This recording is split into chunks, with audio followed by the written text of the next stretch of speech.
Hello welcome to our style cooking. இன்றைக்கி நம்ம பார்க்க போகிறது சோயா பன்னீர் சாண்ட்விச் தான் பார்க்க போகிறோம்.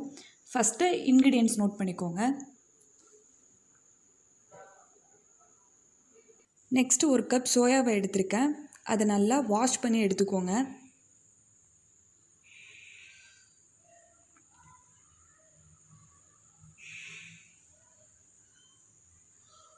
நெக்ஸ்ட்டு நல்லா 1 கப் தண்ணி சேர்த்து கொதி வந்ததுக்கப்புறம் சோயாவை ஆட் பண்ணி நல்லா பாயில் ஆனதுக்கப்புறம் அதை வடிகட்டி ஃப்ரெஷ் வாட்டரில் நல்லா போட்டு பிழிஞ்சு எடுத்துக்கிட்டிங்கன்னா அதோட ஃப்ளேவர் இல்லாமல் இருக்கும், அந்த சோயா ஸ்மெல் இல்லாமல் இருக்கும். நெக்ஸ்ட்டு மிக்சியில் போட்டு ஒரு சுற்றி எடுத்துக்கோங்க. ரொம்ப கிரைண்ட் பண்ணிட வேண்டாம், லைட்டாக பண்ணால் போதும். நெக்ஸ்ட்டு வெங்காயம், தக்காளி, க்ரீன் பெப்பர், ரெட் பெப்பர் எடுத்திருக்கேன். நெக்ஸ்ட்டு சோயா பிளெண்ட் பண்ணது, அப்புறம் 1 கப் பன்னீர் எடுத்துக்கோங்க. ஸ்பைசஸ் வந்து இஞ்சி பூண்டு பேஸ்ட் எடுத்திருக்கேன் 1 டேபிள் ஸ்பூன், கிராம்பு, பட்டை, ஏலக்காய், கொத்தமல்லி தூள், மிளகாத்தூள், மஞ்சள் தூள், ஜீரகத்தூள் எடுத்திருக்கேன். ஸோ நெக்ஸ்ட்டு கடாயில் 1 டேபிள் ஸ்பூன் வந்து பட்டர் சேர்த்துக்கோங்க. உங்களுக்கு பட்டர் சேர்க்க விருப்பம் இல்லைன்னா எண்ணெய் கூட சேர்த்துக்கலாம். நெக்ஸ்ட்டு வெண்ணெய் நல்லா கரைஞ்சதுக்கப்புறம் இஞ்சி பூண்டு பேஸ்ட்டு, கிராம்பு, பட்டை, ஏலக்காய் இது எல்லாத்தையும் நல்லா அதோட ரா ஃப்ளேவர் போகிற அளவுக்கு நல்லா வதக்கிக்கோங்க.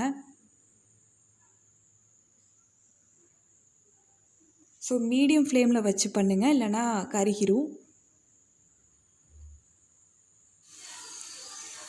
ஸோ இப்போ இது நல்லா வதங்கிருச்சு. நெக்ஸ்ட்டு வந்து இதில் வெங்காயத்தை சேர்த்துக்கோங்க.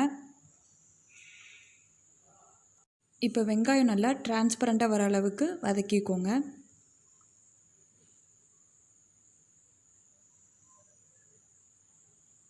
ஸோ இப்போ இது நல்லா டிரான்ஸ்பரண்ட்டாக வந்ததுக்கப்புறம் தக்காளி, கேப்சிகம்லாம் ஆட் பண்ணி அதை நல்லா வதக்கிக்கோங்க.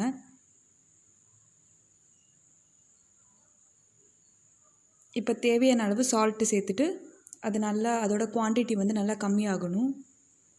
இப்போ நம்ம எடுத்துருக்க ஸ்பைசஸ்லாம் ஆட் பண்ணி கொஞ்சமாக தண்ணி சேர்த்ததுக்கப்புறம் நல்லா வதக்கிக்கோங்க.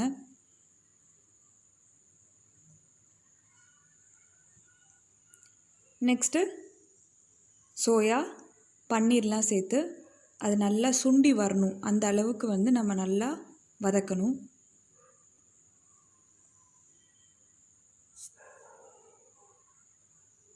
இப்போ நம்ம அந்த சேர்த்துருக்க ஸ்பைசஸோட ரா ஃப்ளேவர்லாம் போய் நல்லா குக் ஆனதுக்கப்புறம் நம்ம இதை கீழே இறக்கிடணும். எப்படியும் ஒரு 5 to 10 minutes ஆகும்.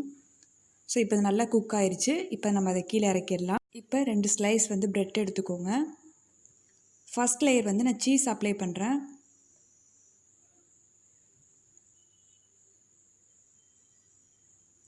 ஸோ ஃபஸ்ட் லேயர் அப்ளை பண்ணதுக்கப்புறம் நெக்ஸ்ட்டு வந்து நம்ம ரெடி பண்ண அந்த மசாலாவை வைக்க போகிறோம்.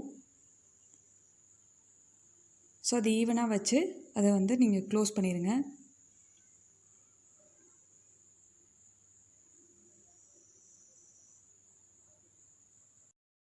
நெக்ஸ்ட்டு க்ளோஸ் பண்ணதுக்கப்புறம் மேலே வந்து நம்ம பட்டர் அப்ளை பண்ணிக்கலாம். ஸோ அதையும் ஈவனாக ஸ்ப்ரெட் பண்ணிக்கோங்க. ஸோ இப்போ ப்ரீ ஹீட் பண்ணிவிட்டு இப்போ நம்ம வந்து இதை க்ளோஸ் பண்ணி டோஸ்ட் பண்ணி எடுத்துக்கலாம். ஸோ இப்போ டேஸ்டியான ஒரு சாண்ட்விச் வந்து ரெடி ஆயிடுச்சு. ஸோ கண்டிப்பாக நீங்கள் இதை வீட்டில் ட்ரை பண்ணி பார்த்துட்டு உங்கள் ஃபீட்பேக்கை மறக்காமல் எங்கள் சேனலில் போஸ்ட் பண்ணுங்கள். பை.